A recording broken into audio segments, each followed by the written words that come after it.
أهلا. البودكاست اسمه ندوب. الحقيقة الحلقة اللي فاتت أنا اتكلمت عن عبد الوهاب مطاوع، كان بعد كذا حلقة كنت اتكلمت فيهم عن الشعر. حلقة عبد الوهاب مطاوع لسه طالعة من مثلا 4 أيام، يمكن 5. أنا ما قدرتش أعدي اليوم غير لما أقول لكم الشعر الرائع اللي أنا سمعته، حتى والحلقة اللي فاتت لسه ما بقالهاش 5 أيام. الشعر اللي أنا هقراه ده لحد اسمه عصام شوقي. يمكن أنا للأسف هو شاعر معاصر وليه صفحة على الفيسبوك اسمها عصام شوقي. الشعر ده أنا قريته ما كنتش مصدقة نفسي من الجمال، من الروعة، و... وفي إشارة لفؤاد حداد.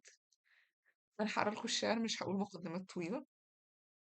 أنا في اختراع الأمل صاحب 10 براءات، علمني حزني العناد، وأبويا فؤاد أكلني الشعر وقال لقمة هنية، أهلا بيك في الإنسانية. تعرف إن العمر بالنية؟ طب تعرف إن الضحكة تبعية؟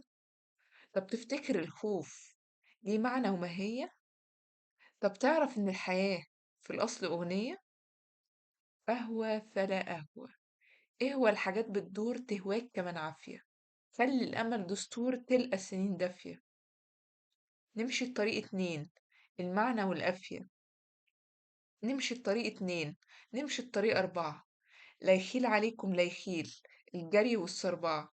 الشمس في قلوبنا قاعدة ومتربعة. أنا أبويا فؤاد علمني كتير، لا يخيل عليكم لا يخيل الجري والتفسير. وأنا من البداية كنت طفل فقير، أملاكي قلبي يدق في الضلمة فينور المشاوير. قلبي رقيق يشبه العصافير، تسألني جاي منين فرد مش عارف، لكني عارف إني جاي أطير. عصام شوقي. أنا قريتها. أنا الجمال ده أنا مش عارفة أوصفه. هي لازم تتقري، بس الواحد يقف قدام جمالها كده ما يكونش عارف يعمل ايه ولا يقول ايه.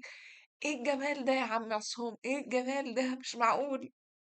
طبعا انا في اختراع الامل صاحب 10 براءات دي معروفة لفؤاد حداد، وهو حاططها بين كوتيشنز وحاطط قهوة فلا قهوي، وقهوة فلا قهوة. انا مش متأكدة من نطقها، محطوطة بين كوتيشنز برضو، او محطوطة بين علامتين تنصيص، فهي مقتبسة. يمكن انا وصلت انا في اختراع الامل صاحب 10 براءات دي مشهورة لفؤاد حداد، جميلة جدًا برضه. يعني يعني الاقتباس اللي في الأول من فؤاد حداد برضه لمّا تقرا اللي كاتبه فؤاد حداد برضه تنبهر. هو أي حاجة لفؤاد حداد طبعًا مبهرة يعني.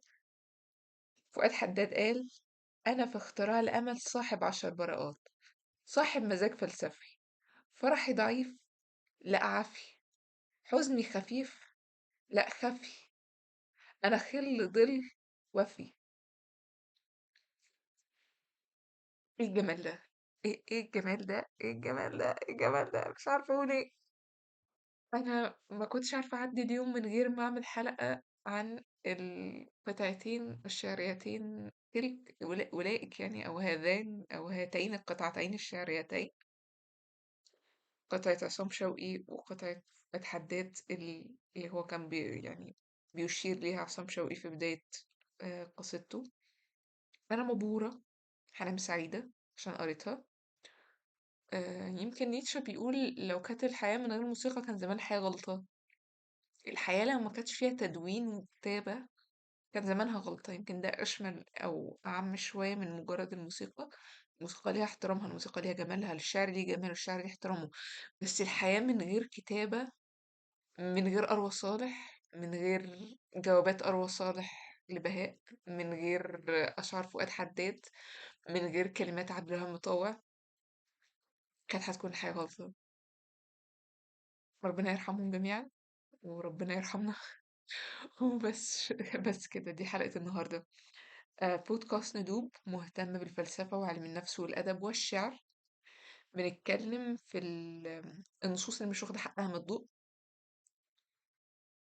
بس كده، لو عجبتكم الحلقة ما تنسوش انتوا تعملوا لايك وشير وسبسكرايب، و...